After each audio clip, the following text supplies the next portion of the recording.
Doctor के M classes के YouTube channel पर आप सभी का हार्दिक स्वागत है। आज का यह वीडियो भारतीय क्रांतिकारी इतिहास के एक ऐसे क्रांतिकारी पर केंद्रित है जिसके क्रांतिकारी गतिविधियों के कारण उनके परिवार वालों ने उन्हें अपना मानने से इनकार कर दिया था। उस क्रांतिकारी का नाम मदन लाल धिंगरा है। देश की आज़ादी में मात्र 25 वर्ष की आयु में अपने प्राणों की आहूति देने वाले मदन लाल धिंगरा का भारतीय क्रांतिकारी इतिहास में एक अलग स्थान है। इंग्लैंड में सर विलियम हट कर्जन वायली की गोली मारकर हत्या कर फांसी के फंदे को हंसते हंसते गले लगाने वाले मदन लाल धिंगरा ने स्वतंत्रता संग्राम की चिंगारी को आग में परिवर्तित करने का काम किया।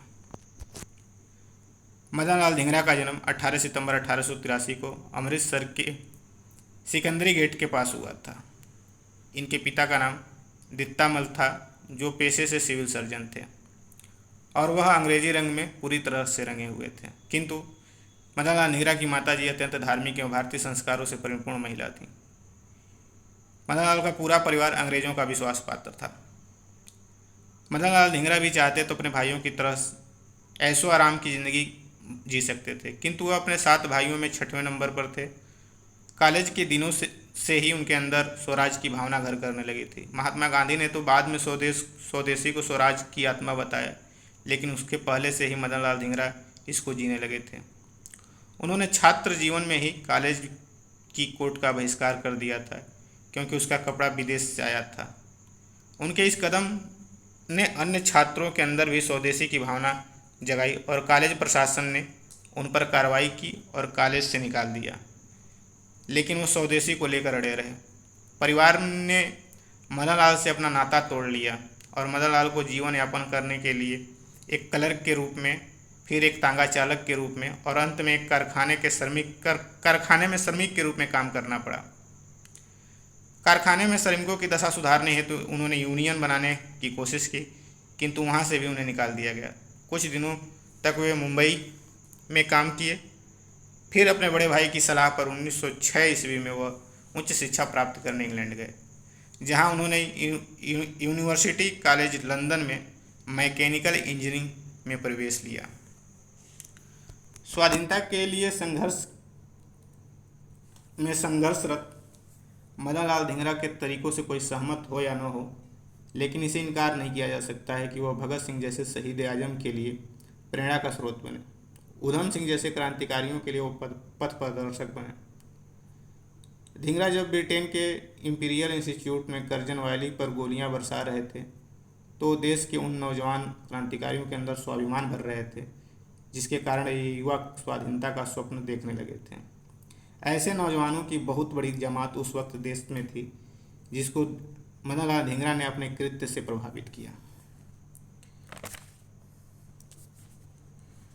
लंदन में मदन लाल धिंगरा श्यामजी कृष्ण वर्मा और बी डी सावरकर के संपर्क में आए और वे क्रांतिकारी संगठन अभिनव भारत का सदस्य बन गए। मदन लाल धिंगरा इंडिया हाउस में रहते थे, जो उन दिनों भारतीय विद्यार्थियों के राजनीतिक क्रियाकलापों का केंद्र हुआ करता था।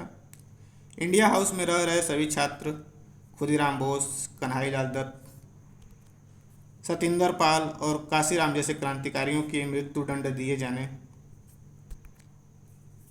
से काफ़ी क्रोधित थे और इन घटनाओं ने मदन लाल धिंगरा को सशस्त्र क्रांति द्वारा सीधे अंग्रेजों से बदला लेने के लिए विवश किया। अंग्रेजों ने इंडिया हाउस में उनकी बढ़ती गतिविधियों की खबरें उनके पिता डॉक्टर दित्तामल तक पहुंचानी शुरू कर दी और इससे उनके पिता बहुत नाराज हुए। उन्होंने बेटे को उपदेश भरे कई पत्र लिखे, लेकिन मदन लाल अपने पथ से नहीं डगमगाए और उन्होंने प्रत्येक निर्णय सुविचारित करके लिया। 1 जुलाई 1909 को मदन लाल धिंगरा लंदन के द नेशनल इंडियन एसोसिएशन के एक वार्षिक कार्यक्रम में शामिल हुए। भारत सचिव के राजनीतिक सलाहकार सर विलियम हट कर्जन वायली की गोली मारकर हत्या कर दी, जिसके तुरंत बाद पुलिस ने मदन लाल धिंगरा को गिरफ्तार कर लिया। कोर्ट में जब मदन लाल धिंगरा से कर्जन की हत्या की वजह पूछी गई, तो उन्होंने कहा कि अमानवीय ब्रिटिश शासन से भारत को मुक्त कराने के लिए मैंने अपनी भूमिका निभाई है।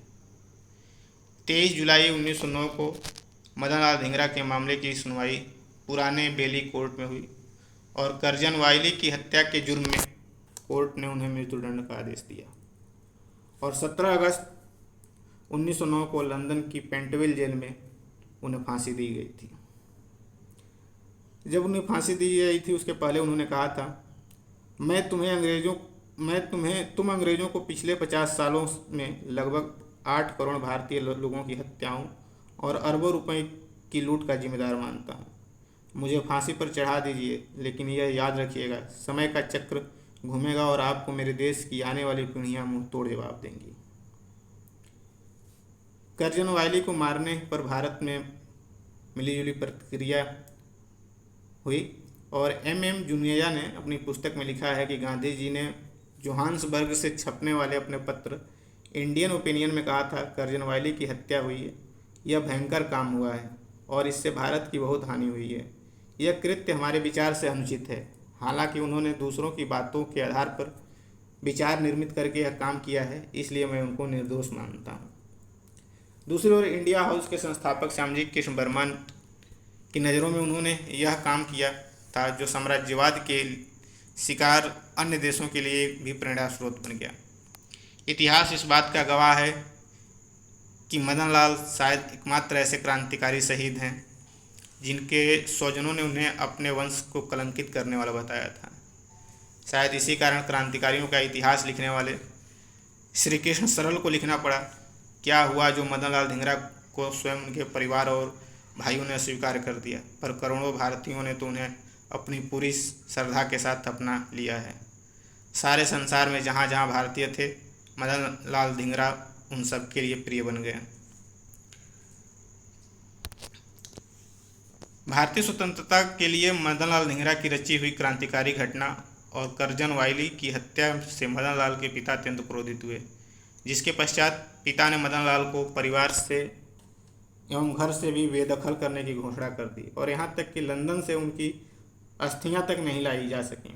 मदन लाल धिंगरा की अस्थियों को कुछ देशभक्तों और केंद्र सरकार की मदद से 13 दिसंबर 1976 को लंदन से भारत लाया गया, जो 20 दिसंबर को अमृतसर पहुंचा, जहां तत्कालीन मुख्यमंत्री ज्ञानी जैल सिंह ने राजकीय सम्मान के साथ शहीद धिंगरा की अस्थियों का अंतिम संस्कार किया।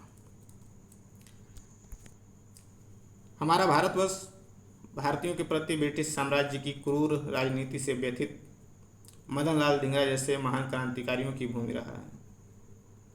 देश के लिए प्राण की आहुति देने वाले मदन लाल धिंगरा ने फांसी लगा के समय कहा था कि मुझे गर्व है कि मैं अपनी मातृभूमि के लिए अपना जीवन समर्पित कर रहा हूँ और इसकी रक्षा के लिए मैं कई बार राष्ट्रवादी भारतीय बनकर जन्म लेता रहूँगा।